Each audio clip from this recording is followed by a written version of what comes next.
Before the apocalyptic doom swallowed the Valyrian Peninsula in fire, a young girl named Daenerys had a vision of the exact disaster.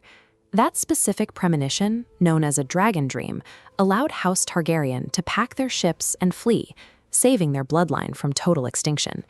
Yet, possessing the power to see the future comes with a horrifying psychological cost. Having absolute certainty about how and when your loved ones will suffer, and knowing you lack the strength to stop the violence playing out in your mind, slowly fractures human sanity. By the year 209 AC, this magical burden fell squarely onto the shoulders of Prince Daeron Targaryen. Daeron possessed pale brown hair instead of the trademark Valyrian silver gold, and he had zero talent for swordplay or statesmanship. He was a frail man, completely defenseless against his own mind.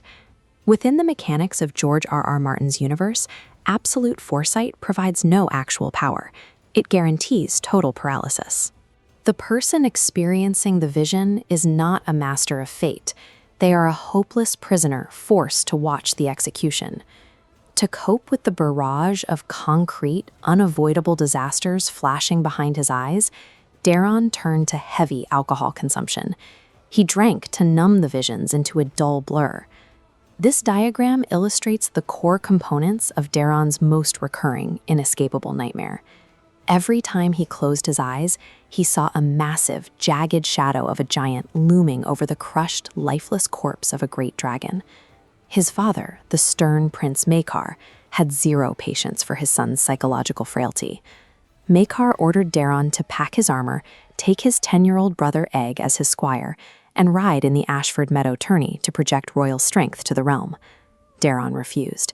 Instead of riding in the lists, he shaved off Egg's distinctive silver-gold hair to hide their royal identity, and the two fled in the opposite direction to hide out in a dingy roadside inn. Daeron's physical flight and his constant drinking were an active strategy. By stripping away his royal markers and hiding in obscurity, he was trying to overwrite his terrifying destiny with total anonymity. While hiding in that tavern, a stranger walks through the door. This towering silhouette belongs to Sir Duncan the Tall, a penniless hedge knight from Fleabottom, completely unaware of the royal presence in the room. Daeron looks up from his spilled wine, instantly recognizing Duncan as the giant from his nightmare. Daeron assumes the vision is literal, and he assumes he is the fallen dragon. In his alcohol-soaked paranoia, he believes this giant stranger is destined to murder him. Terrified, Daeron openly warns Duncan to stay away from him, scrambles to his feet, and flees the inn in a drunken panic. In his frantic rush to escape his executioner, Daeron completely forgets his responsibilities and leaves his disguised little brother, Egg, alone in the tavern. Egg, who still desperately wants to participate in the Ashford tourney, seizes the opportunity. He quietly attaches himself to Duncan, offering to serve as the giant knight's squire. By sprinting away from the perceived threat, Daeron unknowingly handed a prince of the royal bloodline straight over to him. Out on the roads, Prince Maekar's royal guards eventually corner the drunken Daeron. He is now caught in an impossible trap. He has to face his notoriously unforgiving father, admit he abandoned his post, and confess that he has lost the king's grandson. Daeron chooses cowardice. He lies to the guards, claiming he was ambushed and his little brother was violently kidnapped. This chart tracks the fallout of that excuse. Daeron blames the massive robber knight he saw at the inn. His single lie travels straight to Prince Maekar, which immediately redirects a massive barrage of royal military force toward a single isolated target. Daeron's singular lie to save his own skin actively summons the full military wrath of House Targaryen against Duncan. He perfectly orchestrates the very tragedy he was trying to prevent.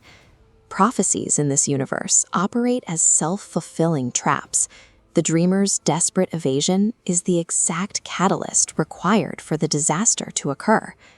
If you want to survive the coming winter and uncover more dark historical secrets hidden in the histories of Westeros, make sure to subscribe, like the video, and share it with your fellow lords and ladies.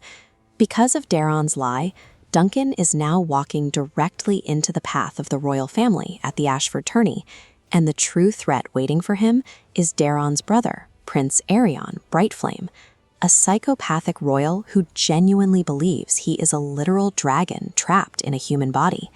A penniless nobody is about to collide with a murderous prince over a helpless girl. The penalty for striking royal blood will result in severe bodily mutilation or an ancient deadly trial by combat. Daeron was right. A dragon was going to fall. The tragedy is the dreamer misidentified who the true monster actually was.